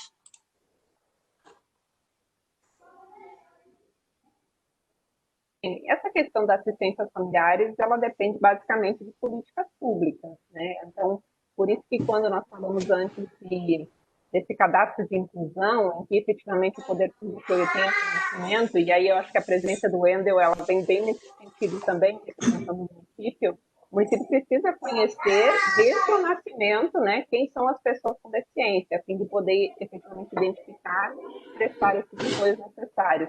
Nós sabemos que uma adequada assistência na primeira infância, muitas vezes pode reduzir muito as dificuldades, as barreiras que essa pessoa vai enfrentar mais à frente no período escolar ou mesmo na fase adulta. Então, o que se precisa, basicamente, nesse ponto, eu reforço mais uma vez a importância dessa comissão da OAB, porque poderá atuar em parceria junto com todos esses ramos, todos esses canais aí por meio do município. Obrigada, doutora Silene. Eu acredito que eu vou fazer a última pergunta agora, para a gente não se estender muito. O debate aqui está bem legal. O Mopan, a Carolina perguntou das necessidades da pessoa com deficiência da adolescência à vida adulta. Ela gostaria de saber como a OAB pode ajudar no processo de conscientização da sociedade com estratégias específicas. Vemos que as pessoas falam muito sobre o aluno com deficiência, crianças com deficiência, e, por sua vez, não se atentam às necessidades na adolescência e na vida adulta. Como podemos contar com a OAB nesse sentido, né, de conscientização? Doutor Geraldo, gostaria de responder? Microfone liberado. Sim. Na verdade, a OAB é uma instituição fantástica, né, que está sempre ao lado da sociedade nos momentos mais difíceis que a sociedade atravessa. É uma instituição que sempre esteve ao lado da sociedade, procurando, né, realmente trazer essa consciência e uma inclusão da sociedade como um todo, né, todos os grupos fragilizados. O papel da comissão, na verdade, né, ela não tem um poder fiscalizador, não tem um poder de multar, ela não tem esse poder, né? O que a gente faz, mas na verdade, sim, o nome da OAB é um nome muito forte dentro da sociedade, há um respeito muito grande de todos os setores da sociedade com a instituição OAB. E então, às vezes, né, eu me lembro que assim, muitas coisas nós resolvemos com um simples ofício da OAB, um ofício clarificando, porque às vezes o gestor ou o empresário, ele comete um erro porque desconhece a lei, ou às vezes conhece e acha que a lei não é para ele, né? Porque a gente, os brasileiros, tem muito disso. A gente acha que a lei é só para o outro, né? Então, quando chega um ofício, às vezes, explicando, olha, você tem que isso, você tem que responder isso, que a lei fala isso. Então, às vezes, isso, no 90% dos casos, isso resolve, né? Assim, nós aqui na OAB do Rio, nós entramos só com uma ação, uma vez, mas ela foi até desnecessária para a Comissão de Direitos Humanos que entrou com esse processo, e que, na minha opinião, até foi uma bobagem. Entrou com um processo contra o Rock in Rio, por conta de acessibilidade, né? Mas bastou eu lá, eu fui pessoalmente no Rock in Rio, na época estava de presidente da comissão, fui super bem recebido, nós visitamos todas as instalações, fizemos sugestões, eles amaram, a gente percebeu que eles não sabiam o que tinha que ser feito, né? Então, foi transformado. Hoje, por exemplo, esses grandes shows aqui no Rio, inclusive saiu uma lei recente, foi no ano de 2018, aqui no Rio, que 2018, que foi até um projeto de lei, a ideia foi minha, um vereador pediu uma ideia de um projeto de lei na área de deficiência, e eu falei com ele, olha, a gente precisava trazer acessibilidade para os grandes eventos. Então, tem uma lei aqui que determina a acessibilidade nos grandes eventos, inclusive especifica o que é grande evento para a cidade do Rio de Janeiro, né? Porque grande evento em cada cidade tem um tamanho diferente, né? Um grande evento em Macaé é um pequeno evento para uma cidade do tamanho do Rio de Janeiro ou de São Paulo, né? Então, ele especifica isso e trouxe acessibilidade. Por exemplo, tem audiodescrição, tem o intérprete de sinais, o Rock in Rio coloca até um equipamento para cadeirantes, por exemplo, se locomover melhor hoje, que o espaço é muito grande, né? Então coloca um equipamento motorizado que a pessoa chega, deixa a cadeira, passa para esse equipamento motorizado e pode visitar todas as instalações do Rock in Rio. Então, isso são avanços, né, que vão acontecendo com a lei, mas eu acredito muito, né, nessa dialética, na conversa, né? A própria lei tem essa função dialética, né, de trazer a discussão para o meio social, né? Quando não se fala ou não não aborda aquele assunto, a pessoa às vezes não sabe por quê, acha que é um luxo, acha que é um benefício gratuito, né? Quando a gente conscientiza as pessoas, tudo muda. Então, assim, a comissão da OAB tem muito esse papel de informar, né, tanto ao órgão público quanto aos órgãos privados, o que pode ser feito para melhorar. E ser parceiro em auxiliar, em orientar, em buscar os recursos, né? Hoje nós temos uma rede das comissões de OAB. Então, por exemplo, a comissão da OAB hoje de Macaé não está sozinha. Ela pode participar de uma rede maior. Se tiver alguma demanda, a gente vai discutir isso junto e alguém que já conhece o assunto vai passar a experiência, né? Então, a gente não sabe tudo, mas a gente unido, a gente vai transformando, né? O próprio Ministério Público aqui, até aproveitando a presença da doutora Sirlene aí, o próprio Ministério Público aqui é muito parceiro, nós somos parceiros, tanto a Comissão do Ministério Público e Defensoria Pública, quanto da Comissão da OAB. Nós chegamos a assinar documentos juntos.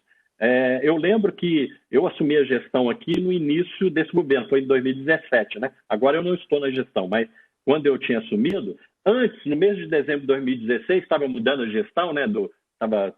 Tinha tido eleição, nós juntamos aqui Ministério Público, Defensoria Pública e Comissão da OAB e fizemos um documento pedindo algumas providências ao prefeito que estava saindo e ao novo.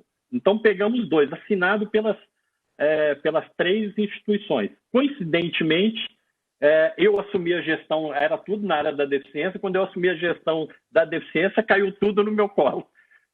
Então, eu funcionei de um outro lado pedindo, depois virei gestor, que eu não sabia, né? Eu fui convidado no início do ano, aí virei gestor, acabou, o próprio documento caiu no meu colo. Mas foi muito oportuno.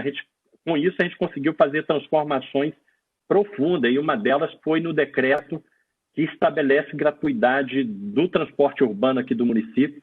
A gente fez uma mudança profunda que os outros municípios precisam fazer. Vou citar aqui umas 3, pelo menos. Havia aqui a prova de vida anual e a prova da existência da deficiência bianual. Então, a pessoa tinha que ir todo ano, praticamente, lá, e mostrar. Um ano ela mostrava que estava viva, no outro ela mostrava que a deficiência continuava. Então, o cara que não tinha perna, daí 2 anos ele ia lá mostrar que nesses 2 anos não nasceu outra perna. E era assim. Então, isso foi uma coisa que a gente acabou. Hoje a gratuidade aqui ela é vitalícia para a pessoa com deficiência, né? Ela tira uma vez e não tem que fazer prova mais, nem de vida e nem da existência da deficiência. Porque ela já fez essa prova. A prova de vida, o sindicato de ônibus aqui fez um convênio com os cartórios. Então, quando a pessoa morre lá, falece, através do cartório ela recebe a comunicação e aí ela bloqueia o cartão da gratuidade, né? Essa foi uma mudança. Inserimos também a marca Braille no cartão, para que o cego saiba qual o cartão que ele tem na mão. Porque às vezes ele está entrando no ônibus, puxa um cartão no L, puxa outro, os cartões são lisos, né, de outras gratuidades, e ele não sabe qual é qual. Então, aquela dificuldade. A gente colocou uma marca Braille informando que o cartão é daqui. E uma coisa fantástica que a gente fez foi o seguinte: a gratuidade para a pessoa com deficiência aqui no Rio, e como é em todos os municípios hoje, ainda do interior, posso falar isso sem medo, do Rio de Janeiro e talvez muitos do Brasil, ela é concedida só para o munícipe, só para a pessoa que mora no município. Então, ela tem que fazer prova de residência naquele município.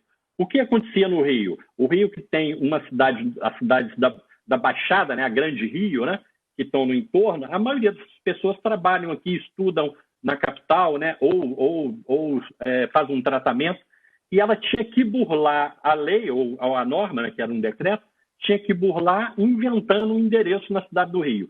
A gente acabou com isso. O novo decreto diz que a gratuidade é concedida para qualquer pessoa com deficiência, munícipe e não munícipe. Então, a pessoa que mora em Macaé, sendo pessoa com deficiência, quiser tirar a gratuidade no Rio, vai tirar. Então, contar só essas mudanças aí, mas tiveram outras no decreto. Vale a pena aí a comissão dar uma lida e fazer essa sugestão de mudança, dar uma lida nesse decreto nosso aqui e fazer uma sugestão de mudança aí na cidade, né? Deixa eu aproveitar, Aline. Perdão, eu só vou avisar que temos 10 minutos para o encerramento do evento online, um total de 2 horas. Caroline, o doutor Geraldo agora ele está em parceria com o doutor Ronaldo. O doutor Ronaldo é uma pessoa muito ativa, ele é o presidente da comissão, uma pessoa muito, muito ativa, presidente de outra comissão também, da Comissão de Segurança da OAB de Macaé. Ele gosta de trabalhar em loco. Nós nos reunimos ontem sobre a situação na Comissão de Segurança, sobre a situação da linha azul aqui em Macaé, e ele há tempos quer fazer com que nós, advogados, vamos à linha azul para ver a situação em loco. E doutora também Cristiane, é uma médica, né, doutor Ronaldo, aqui de Macaé, que faz parte da comissão. Ela também é uma pessoa muito ativa. Nós temos excelentes membros da comissão, membros que sabem da realidade da pessoa com deficiência. Então, é uma comissão que está no embrião, né, ela está começando agora, e a gente pretende se juntar com pessoas que têm um know-how maior do que o nosso, como o doutor Geraldo, como a doutora Sirlene, para poder ver a experiência que eles têm e trazer essa experiência para Macaé, né? Então, acho que o pontapé inicial já foi dado. Temos aí um presidente super ativo, muito atuante nessa área social, e contamos com boas parcerias. Isso eu acho que é um pontapé excelente para começar, tá bom? Então, temos 10 minutos para encerrar o evento da comissão. Eu gostaria de só ressaltar que o senhor João José, ele abriu, da comissão do basquete sobre rodas, abriu a câmera, mas aí desligou novamente. Pode falar, doutor Ronaldo. Muito bem. Acrescentando a fala do doutor Geraldo, nós tão logo recebemos um dossiê sobre a situação das pessoas portadoras com deficiência, as pessoas com deficiência, acerca da situação da acessibilidade e outras questões da Secretaria de Educação. Nós encaminhamos um ofício, aí não tão cordial como o Geraldo está falando. Nós já encaminhamos o ofício e mostrando que a legislação permite à OAB pedir informações. Então, nós já mandamos para que a Secretaria de Educação saiba. Se ela não informar, nós vamos tomar outras providências. Se ela informar, nós vamos caminhar abraçados em prol das pessoas com deficiência. Eu quero dizer também para o João José que os cadeirantes também me proporcionaram força para assumir a presidência dessa comissão. Eu tenho um cliente que, o Wallace,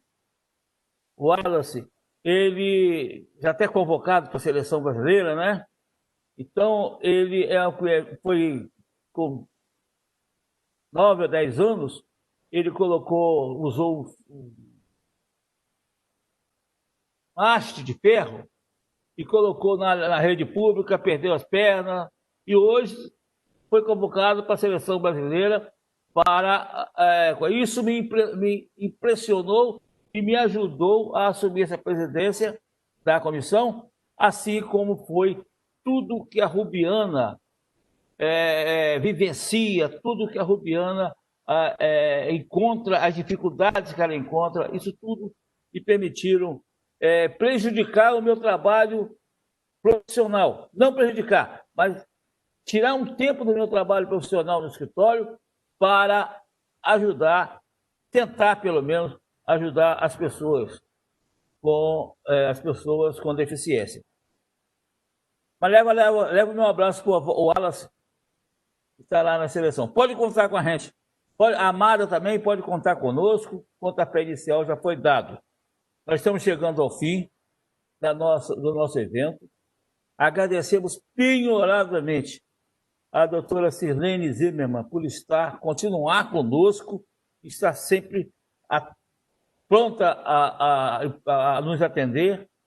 Ao doutor Geraldo Nogueira, pode ter certeza que nós vamos procurá-lo agora sempre para nos ajudar.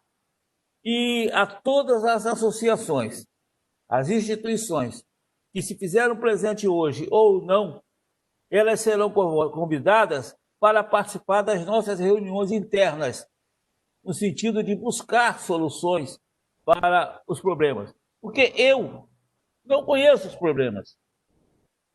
Eu não estou.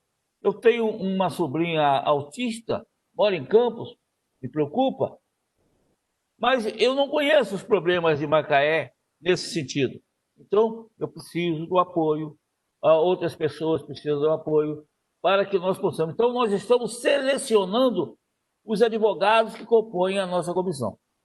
São advogados dedicados, tanto essa comissão como a Comissão de Segurança Pública, são advogados dedicados no sentido de ajudar a quem precisa. Aproveitando também a frase, né, doutora? Nada sobre nós sem nós. Eu deixo a palavra com a doutora Sirene para as suas considerações finais, a despedida. Telefone aberto, pode falar. Agradeço mais uma vez o convite da OAB Macaé.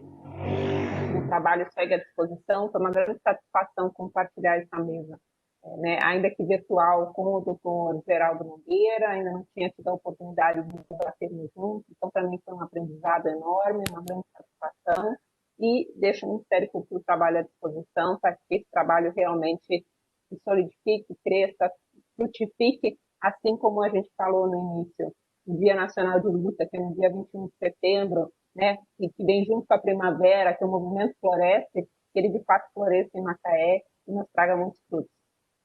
Boa noite a todos. Doutor Geraldo, obrigado pela sua presença, sua participação, suas considerações finais, que o nosso tempo já está esgotando. Eu também queria agradecer a todos, me colocar à disposição. Queria dizer que eu tenho um livro que trata muitos dos assuntos que a gente falou aqui, que o título do livro é Pessoas com Deficiência, Opinião e Crítica. Ele pode ser baixado no site da Amazon, e inclusive quem é prêmio lá, baixa ele gratuitamente. E ele tem um preço lá muito simbólico, porque eu inclusive doei a arrecadação desse livro para a Sociedade Pestalozzi. Mas Pessoas com Deficiência, Opinião e Crítica. E também pedir o pessoal que me siga aí nas redes, no Facebook, no Instagram, Geral Nogueira, Facebook e Instagram. Foi um prazer estar com vocês aqui, quero ser um parceiro da comissão aí de Macaé.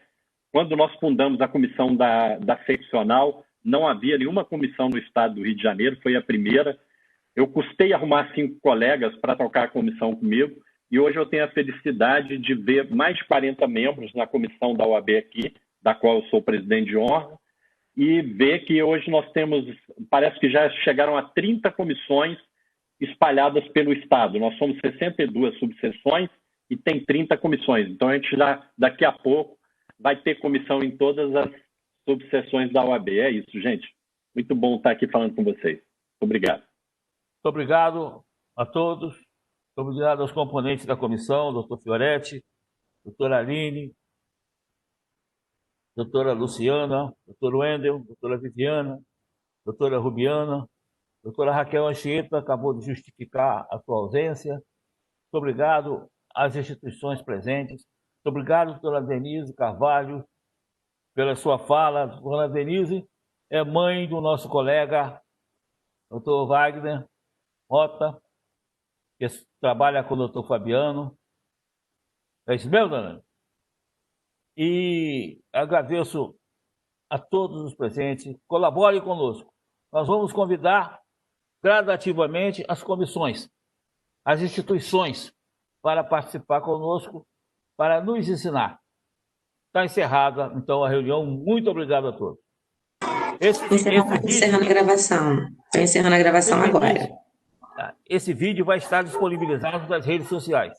Dentro de 24 horas. Isso. Boa noite a todos. Boa noite, boa noite. Boa noite.